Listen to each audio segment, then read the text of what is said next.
Assalamualaikum warahmatullahi wabarakatuh. Saya Putri Nurul Aini dari Prodi Sistem Informasi Stekom Kendal. Di sini saya akan menyampaikan materi tentang enkripsi.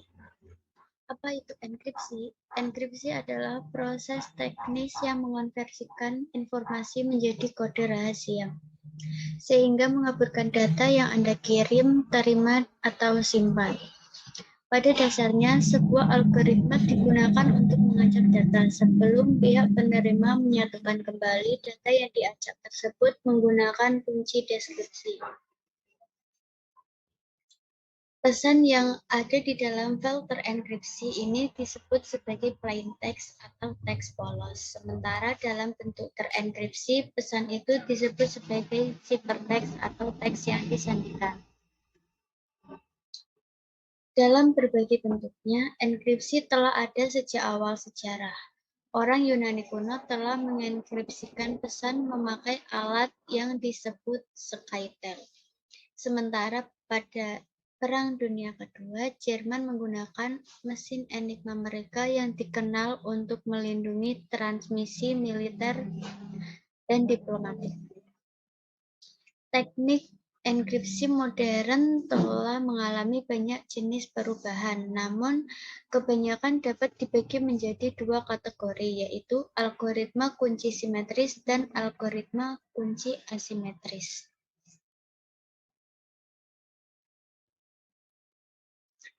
Bagaimana cara kerja enkripsi? Enkripsi digunakan untuk menyandikan data-data atau informasi, sehingga dapat dibaca oleh orang yang tidak dapat dibaca oleh orang yang tidak berhak. Dengan enkripsi, data kita disandikan dengan menggunakan sebuah kunci.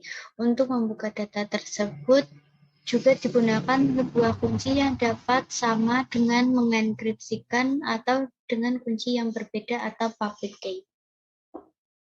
Secara luas, dua jenis utama enkripsi yang Anda temui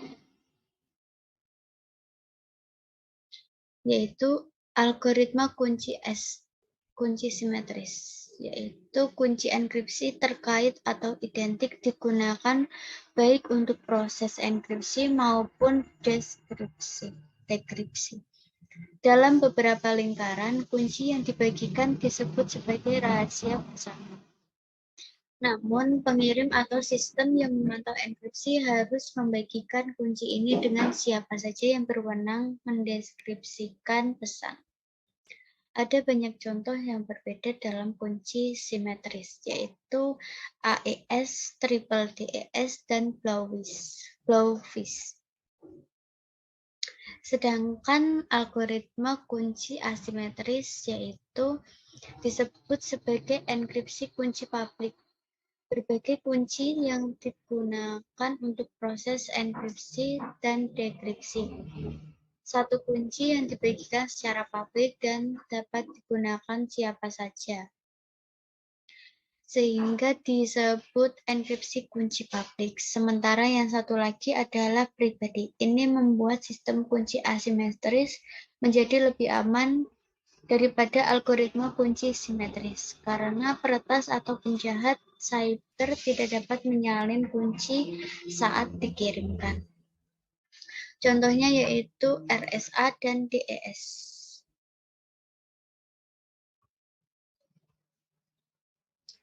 Kriptografi yaitu cara penggunaan enkripsi untuk menyembunyikan teks. Kriptoanalis yaitu mempelajari enkripsi dan pesan terenkripsi dengan tujuan menemukan makna tersembunyi dari pesan. Kriptografer bekerja secara legal, sedangkan kriptoanalis bekerja untuk tujuan ilegal.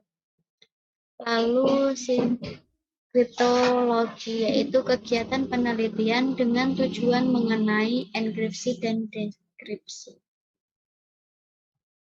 Ini adalah gambar contoh kunci enkripsi. Apa saja model enkripsi? Satu yaitu enkripsi dengan kunci pribadi. Dapat dilakukan apabila pihak pengirim atau dan pihak penerima telah sepakat untuk menggunakan metode enkripsi atau kunci enkripsi tertentu. Dengan cara enkripsi ini Cara enkripsi ini dikenal dengan istilah enkripsi dengan kunci pribadi karena kunci yang hanya boleh diketahui oleh dua orang yang berkomunikasi. Sedangkan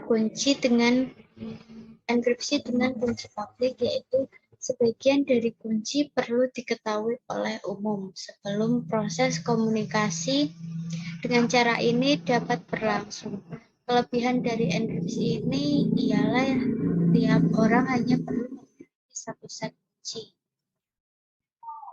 tanpa peduli berapa banyak orang yang diajak komunikasi. Keamanan enkripsi bergantung pada beberapa faktor. Algoritma enkripsi harus cukup kuat sehingga sulit untuk mendekripsi ciphertext dengan dasar ciphertext tertentu.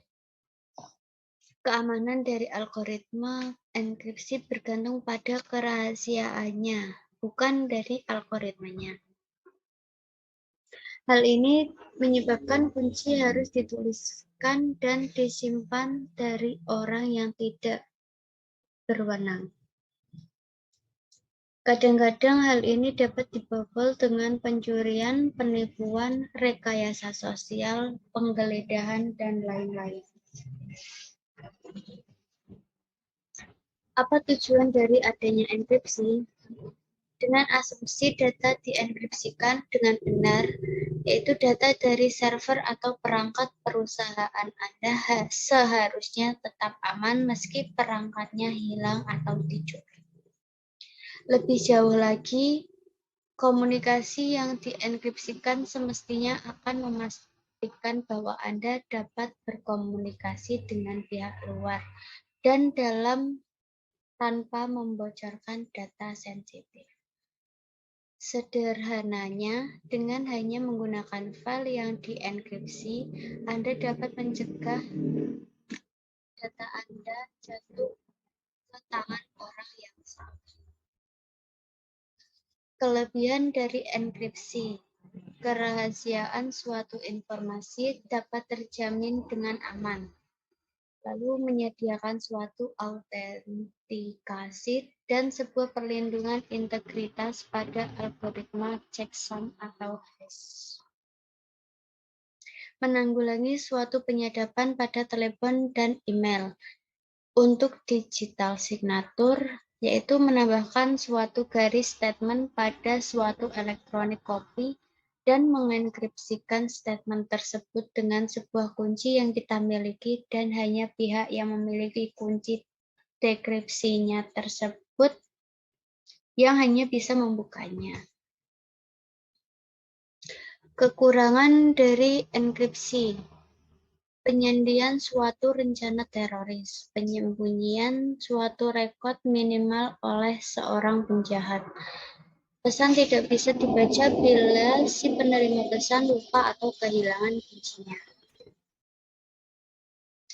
Dan dari materi tersebut dapat disimpulkan bahwa inti dari keamanan komputer adalah melindungi komputer dan jaringannya dengan tujuan mengamankan informasi yang berada di dalamnya, mencegah terjadinya suatu serangan terhadap sistem. Dengan demikian, kita perlu memperhatikan desain dari sistem aplikasi yang dipakai dan ketiga faktor tersebut merupakan cara yang baik untuk mencegah terjadinya kebocoran sistem, serangan, dan lain-lain.